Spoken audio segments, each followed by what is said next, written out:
So today I read one of the craziest stories that I've read in the sports betting industry in a long time. Former Jacksonville Jaguars employee Amit Patel was sentenced to 6.5 years in prison on Tuesday, a couple days ago, for a $22 million embezzlement scheme while he was on the team from 2018 through 2023. So I guess this guy oversaw the Jags virtual credit card program and embezzled $22.2 million over 5 years. So embezzlement schemes happen all the time. It is a little bit crazy that it's a scheme of such large magnitude in the NFL. Usually you'd think there'd be someone else to oversee like checks and balances to some degree where it wouldn't be able to go on for 5 years. But the craziest part about this is what Amit spent the money on. So over the course of the 5 years, he deposited over $20 million into his FanDuel account and over $1 million into his DraftKings account. Now, they did say that he ended up withdrawing $5 million into like a private PayPal account and other personal accounts, which, he used to buy a lot of things. But the fact that he essentially lost $17.5 million between FanDuel and DraftKings is just insane. Like, I need to see some bet slips. Like, what was this dude betting on and what were his limits?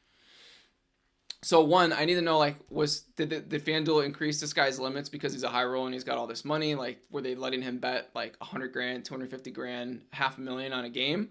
Or were this guy's bets just so insane that he had $10,000 units and he was just whipping through units day after day? Like, was he putting $10,000 on like a 10 leg touchdown score parlay in the NFL season? Like, was he just betting on like the just most ridiculous shit that you can think of? Was he putting like 5 grand on like correct score bets? Like, oh, I think the Lions are going to beat the Packers 33-28, 5 grand to pay out like $3 million. Was he doing something like that? Or is he just every single game, oh, I want $10,000 on this spread. I want $20,000 on this money line. And then just slowly losing it throughout the years? I just need to see some bet slips. And since he was already sentenced, I don't think we're going to get that. But, oh man, I'd love to see his bet slips at that amount of money. It's just crazy. So, the other part of the story that I found funny was some of the other things he spent his money on. Allegedly, he spent $600,000 at Apple, which, I'm sorry, what could you possibly buy at Apple to rack up a bill over like 10 grand? Like, once you have a MacBook and the newest iPhone and the newest Apple Watch, like, what else could you possibly spend money on in Apple? Like, you have an outer box already. Like, it's just crazy. I don't understand. Is he just sitting in an apartment or a house full of MacBooks just ready to go? Are you trying to resell them? Is that like what is the scheme behind that? The craziest part of this is that he spent $600,000 at Apple, $278,000 on travel. So less than half the amount of money he spent at Apple, he spent on travel, which travel seems like the way to go, right? Like, if you're stealing money, you might as well go on a luxurious vacation and just live large. That would be something that, everyone knows you're going on vacation from work. Nobody knows to what extent, like, how much money you're spending. So that seems like a good way to spend money that you're embezzling. $69,000 at Ticketmaster, which, again, like, is he just sitting front row at Taylor Swift? I mean, I guess that would that would wipe out like 30 grand right there. He just went front row. He sat front row at 2 Taylor Swift concerts, and that was the $69,000 at Ticketmaster. That one's all right, I guess.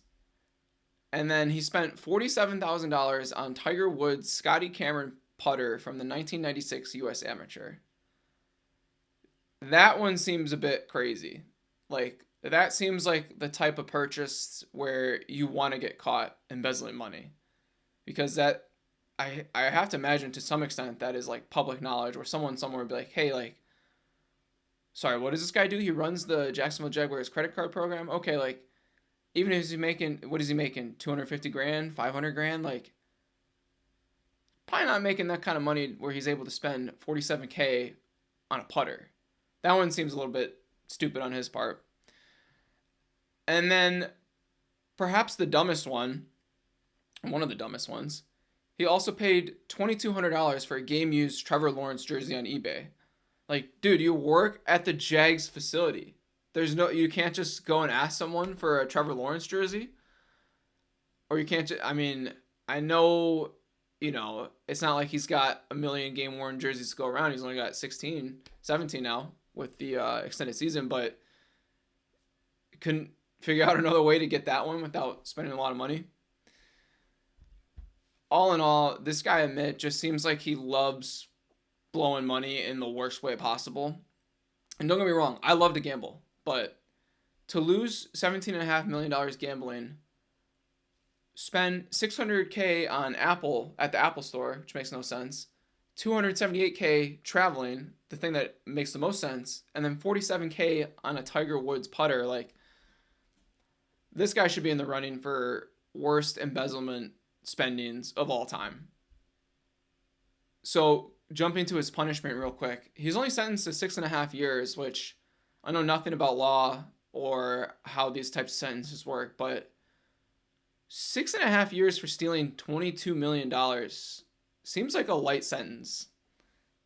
And then also part of that was he has to pay back $21 million in restitution, but like, I think he's broke because he's lost 3/4 of the money to FanDuel.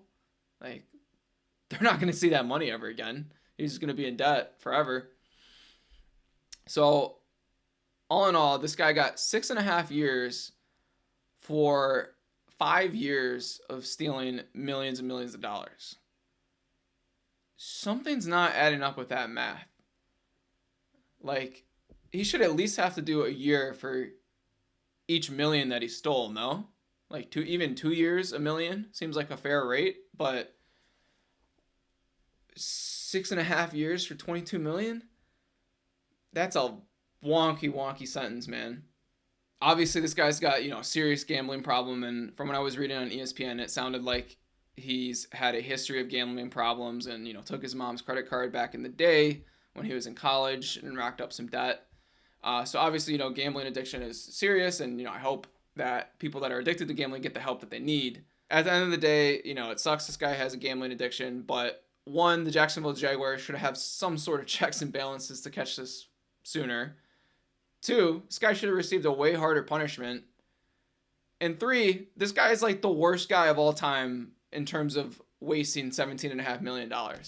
Like, he literally bought nothing that was cool other than going on a couple of vacations and a new MacBook. Like, what a weirdo. Anyways, thanks for watching. If you enjoyed this, please like, subscribe, all that good stuff, and I'll catch you in the next one.